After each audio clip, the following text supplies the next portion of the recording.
Welcome, everyone, to Voices of NCAJ, the podcast for the North Carolina Advocates for Justice. I am Amber Nimocks, your host and Director of External Affairs for the North Carolina Advocates for Justice. Before we get started, I'd like to thank today's episode sponsor, Advocate Capital. Advocate is passionate about helping plaintiffs' attorneys get better results for clients, mainly through their AdvoTrack case expense funding service.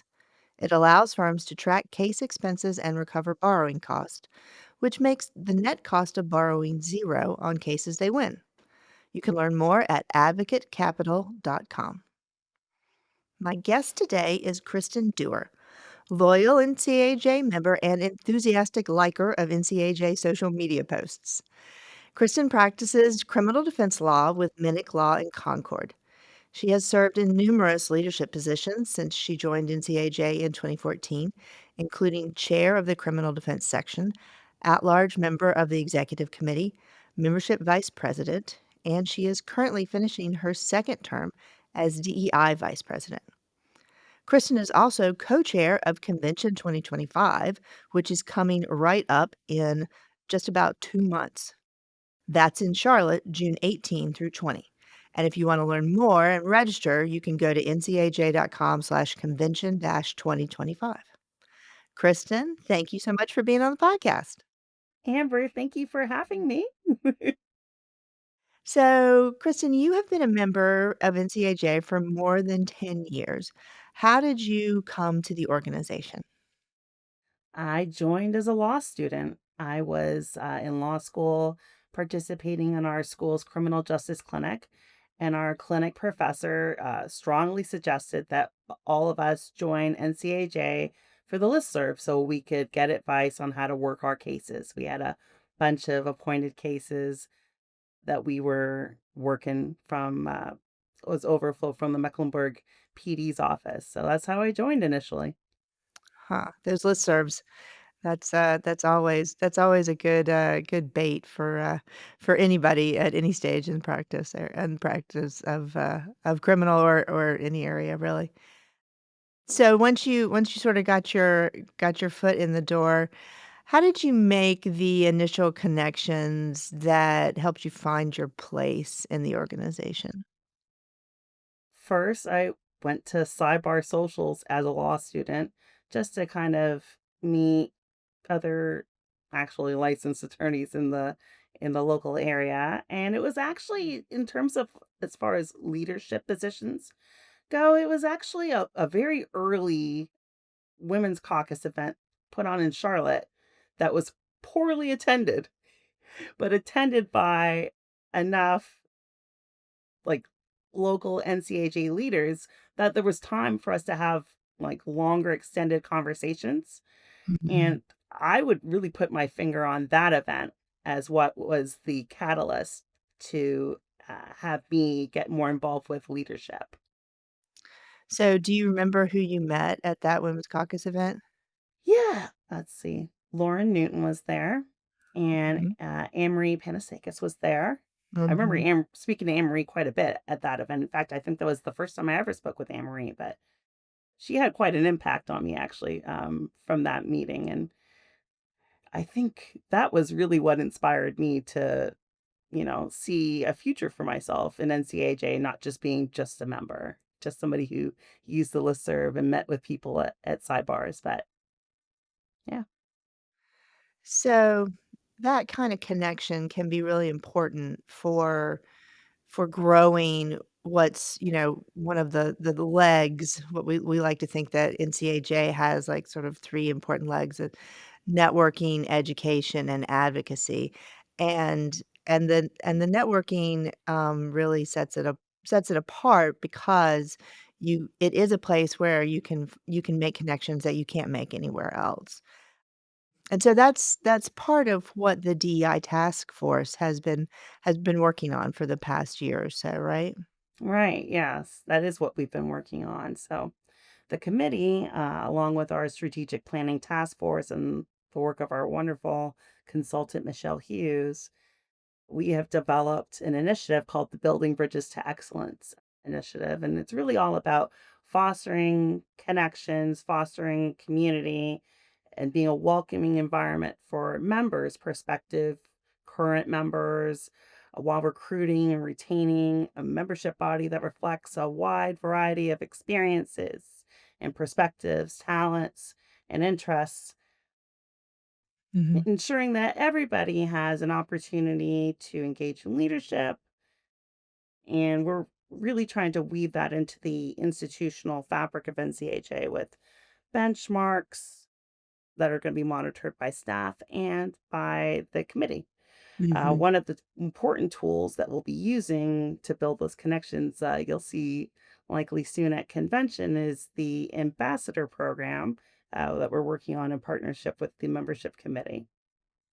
And that's to link new attendees to a convention to more veteran members or new prospective members coming to convention for the first time. I think that'll be a really good experience. Yeah, I'm really excited about that aspect of the program because I think it will give new and maybe not even necessarily new, but members who haven't quite yet been drawn in with that personal connection, give them a way in. But a program like this can also give longtime members sort of an agency over the organization and to feel like they have sort of an ownership and a role that they might not feel empowered or might not feel like they necessarily have the right to take on, when you say, "No, it is your job to, like, to give this person a way into the organization, to play host, so to speak." Definitely.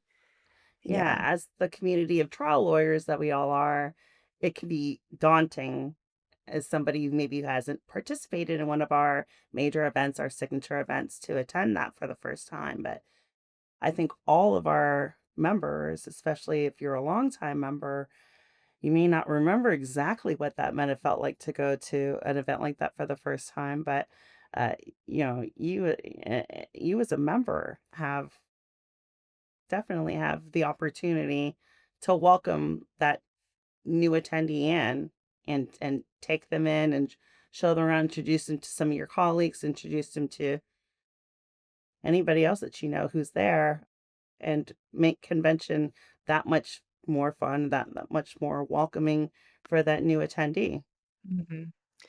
And so when you were, that new attorney who had just graduated, from law school, I mean, you were not only sort of new to the legal community, but you were new to North Carolina as well, is that correct? It is. I was new to America. Yes, I'm from Canada. I moved here to go to law school originally, and that was in 2012, and I Mhm. graduated in 2015, and and I had gone to undergrad in Canada, so I didn't have that community here, and I had to develop it. And NCAJ I found to be a very welcoming community, and I think of many of members as good, really good friends, and the women's caucus, especially, we have a really deep connection, all of us. And as we're coming up in the organization and becoming Mhm. leaders in the organization and driving initiatives in the organization, it's been amazing. But that is a perspective that I bring Mhm. Mhm. to to the DEI committee and to my work as a criminal defense attorney that maybe not all of my other colleagues have. Sure, yeah. So what made you decide to move to America and become a criminal defense attorney in Concord? Well, that's a very long story, but Well, we uh, got time. in terms of what brought me to North Carolina, I was looking at schools outside of Canada. I was interested in I didn't move away to go to undergrad. I did undergrad at home. I went to the University of Toronto. Mhm. Is that where you're from? Did you grow up in Toronto? I am from Toronto. I grew up in Toronto, born and raised. Mhm. So when I had an opportunity to go back to school, I'd taken 4 years off after undergrad and I worked. I graduated into the Great Recession. So I had Ah, quite a bit of time to, have a career and such. And I did retail management. Might always prepare you to deal with the public. It's really been instructive in my criminal defense career, interestingly enough. I Difficult bet. clients, know how to I bet. manage them. But yes, how I ended up coming to North Carolina was I was looking for schools in America. I wanted to try, moving out of the country and have that experience. I have some family. My mom comes from a very large family. Mhm. She had a brother, and I had some cousins in South Carolina, Mhm. not far from Charlotte, where I ended up. So I knew I would always have family nearby if something, went wrong or anything like that. And I wanted to stay in the same time zone as my family. And Yeah. so that all kind of worked out. And of course, I call myself, someone who's been running from the snow. So that's so that's why I ended up in Charlotte. In terms of criminal defense, I've wanted to be a criminal defense attorney since I was 4 years old, which sounds Really? nuts. Yes. How did you know at 4 years old? Well, it's funny, I always was told I remember my mom always telling me this story about, this conference she had had with my kindergarten teacher that I had this, strong sense of justice, and I used to stand up for people in class who were accused of, like, stealing a toy or, spilling the water at the water station or stuff like that, so, I guess it was always in my blood. Wow. And why I wanted to be a lawyer was because I watched all these TV shows when I was a child, and Yeah? all the lawyers on TV when I was a kid that I thought were, cool, they were criminal defense attorneys, whether that be my grandma watched a lot of Matlock, so, Okay. Matlock or Perry Mason, or, my mom watched LA Law, and some of them did criminal defense, and I think there was even a criminal defense attorney on The Young and the Restless, who I thought was cool, so from there, I just always wanted to be a criminal defense attorney. But there was an experience I had in high school that really solidified that for me. So we had a cooperative education program at my high school that allowed us to work with a professional in their field for a semester.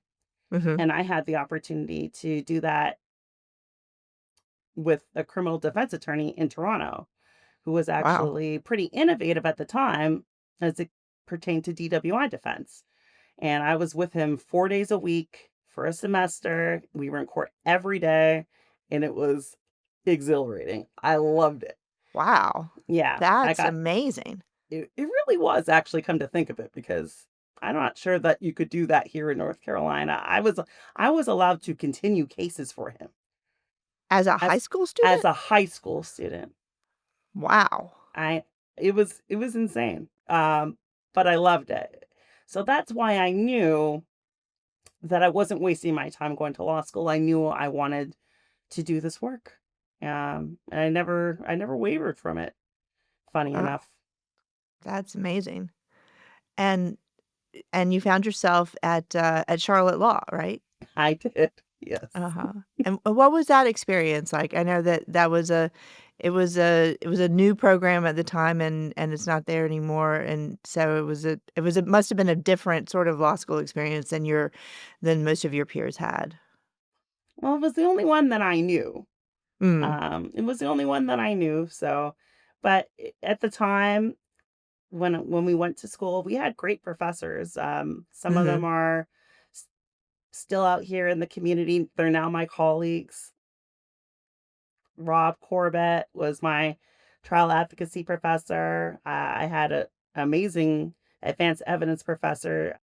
Judge Don Bridges was my advanced evidence professor. Mhm. So it was an interesting, predicament to find ourselves in after, everything what happened with the school. But at the time, we really did have great professors, but it was the only experience that I knew. Right. Mhm. Wow, so you have always known that this is what you wanted to do, and you did it. That's pretty as much as you would think that might be the regular path, that's pretty unusual. Um, Sure. that's amazing. So there we are, gonna be offering some really great, programming for criminal defense attorneys at the convention this year, and we, haven't been able to offer, like, the Masters in Criminal Defense program in several Yeah. years. So we're pretty excited about it. Have you taken a look at the programming on that track yet? Yeah, I have. It's really exciting, actually. It's a criminal masters focus on DWI defense, chaired by the Bill Powers. Yes. Yes. Yeah, amazing. He's got a great lineup of speakers set for everybody. It's I haven't seen a program like this at convention since we last had masters at convention. And as you mentioned, it has been several years. I think it's going to be great. Yeah, we're very Yeah, excited yeah. I'm about so that one. glad that we've brought that back. And we are coming back to Charlotte for the 3rd time since 2022, Yes, so that's, we'd never been there before, and here we are again for the 3rd time in 4 years, so we must love Charlotte, huh? we love Charlotte. So, what are you most excited about for NCA to have NCAJ back in Charlotte? What are you most excited about there? I love Charlotte. I live in Charlotte. I went to law school in Charlotte. I think John and I are really excited about seeing everybody come back to Charlotte this year for convention. We're going to be at the Omni. We've got some great programming. We've got some great speakers. There's going to be fun events. The Mimosa and Bloody Mary bar back this year, everybody. There might be an addition to that as well. Look out. It'll be announced soon. I see convention as like a family reunion with some of my favorite people and some of the smartest people that I've ever met. And it's kind of cathartic, I think, especially for criminal defense attorneys and for plaintiffs lawyers and such to get together and learn together, commiserate together, celebrate together, engage with each other, and just kind of enjoy each other because what we do is tough. And Yeah. convention can be really cathartic. And I think it's going to be really a good time this year. And we're going to be at the NASCAR Hall of Fame too. So that's going Yeah. to Have you be a been? good time. I have actually, yeah. And that's actually where our law school graduation was too. So yeah, Yeah. I It's think a it's going to be a really fun venue. Yeah, it's a really cool museum, and it really it we, I've been part of, one other, like, large event that was is held at the NASCAR Hall of Fame, and I don't know what I expected, but it definitely surpassed my expectations, and it was just really they tell the story of NASCAR, really well there, and you don't have to be a NASCAR fan to appreciate it because it's really just sort of the history of North Carolina told through the lens of this very unique sport, it's very interesting. Yeah, yeah, which I appreciate because not everybody is a NASCAR fan, but it does kind of reach across in that way, which is good. Yeah, it's very cool. Mhm. All right. Well, Kristen, thank you so much for being on the podcast. Aw, thanks for having me. Yeah. And thanks for all that you have done to lead NCAJ throughout the years with all of your committee service and especially the past couple of years with your service as DEI chair. We really appreciate all the work that you've done. Thank you, Amber. That's really nice, and it's been my pleasure to serve, and I look forward to any future service that NCAJ may look for me for. So, Yes, and you will continue to serve next year on the executive committee. Again, Mhm. what is your role next year? Remind me. Are you I'm t- you're nominated for? I'm nominated to be at large chair. for the For executive committee, and I'm going to be focusing on leading the criminal defense legislative subcommittee. Right, that's right. Yeah, we're very excited about that new role, the expansion of that new role. Terrific. Thank you. Great. Well, thank you again for all of that and for being on the pod. Thank you, Amber. And thank you, everybody, for listening. If you have not registered for Convention 2025, it is coming up June 18 through 20. So go right now to ncaj.com/convention-2025 and sign up. We will see you there.